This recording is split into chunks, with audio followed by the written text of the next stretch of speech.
To regulate global systemically important banks, or GSIBs, the largest, most interconnected financial institutions in the world, the U.S. Federal Reserve uses two parallel mathematical methodologies to calculate capital surcharges.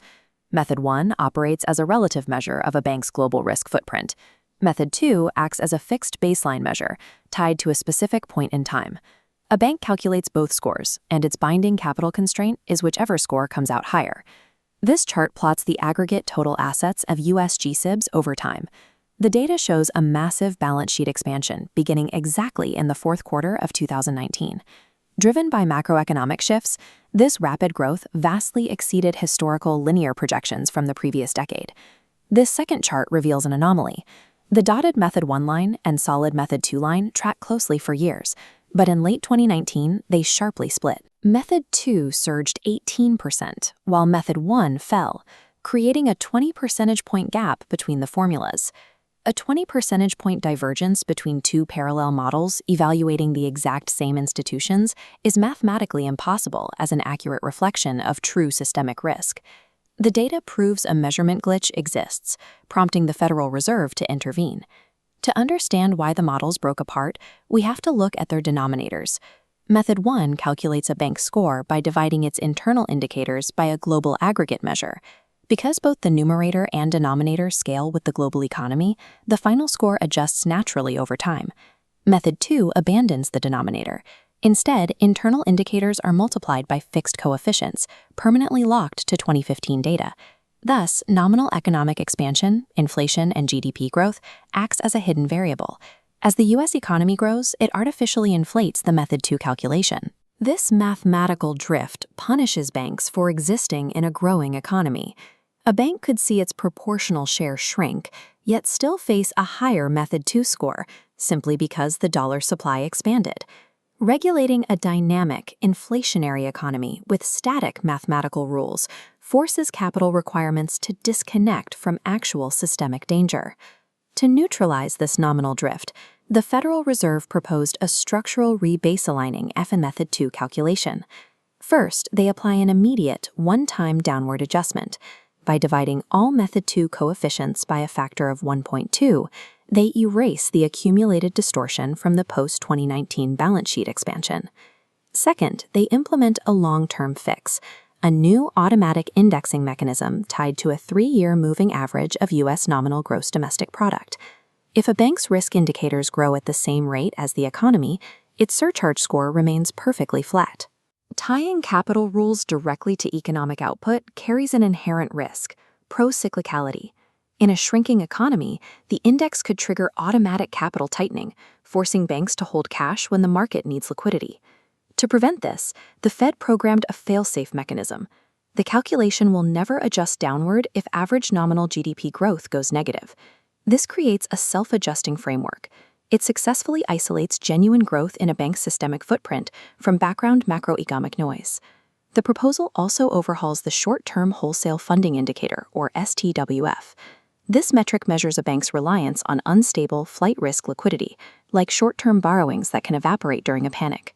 Currently, the Method 2 formula for this indicator requires dividing the bank's weighted STWF amount by its average risk-weighted assets, or RWA. RWA is a measure of a bank's assets weighted according to their credit risk. This ratio creates a structural paradox. As a bank takes on riskier loans or investments, its RWA denominator swells. Mathematically, dividing by a larger denominator perversely shrinks the perceived systemic funding score. Under this current rule, a bank could maintain the exact same volume of unstable funding risk, but successfully lower its regulatory capital surcharge simply by acquiring riskier assets. The Fed's proposed solution strikes the risk-weighted assets denominator entirely, leaving a pure, absolute measurement of the wholesale funding amount. This new absolute STWF value is then assigned its own specific coefficient, calibrated to target exactly 20% of a bank's total Method 2 score. Eliminating the denominator removes the regulatory arbitrage incentive.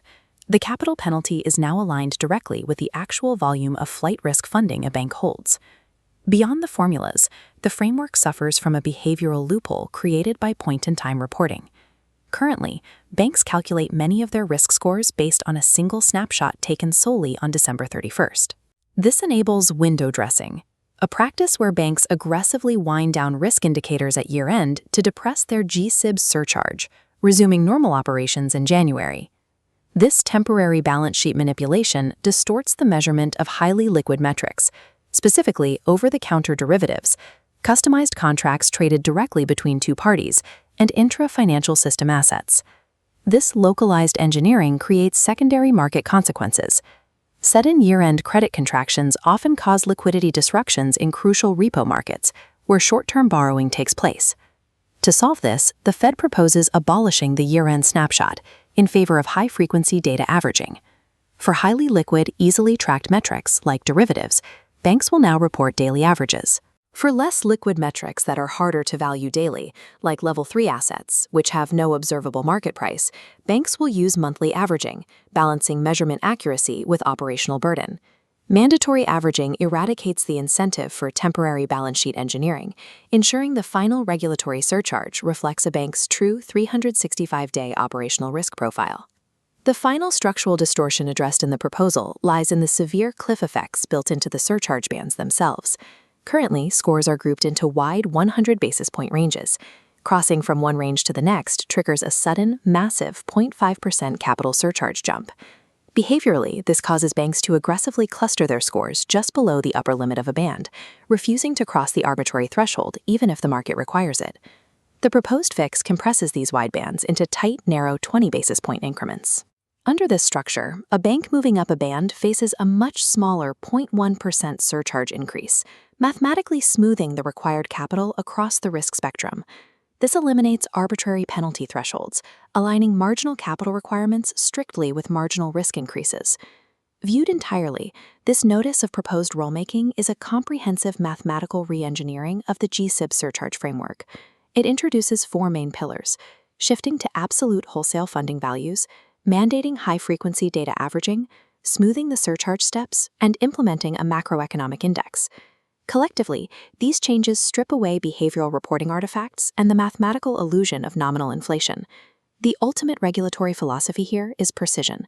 Capital buffers must scale proportionally with a bank's true footprint relative to the broader economy. By applying these specific mathematical corrections, the Federal Reserve isolates actual systemic risk from macroeconomic noise.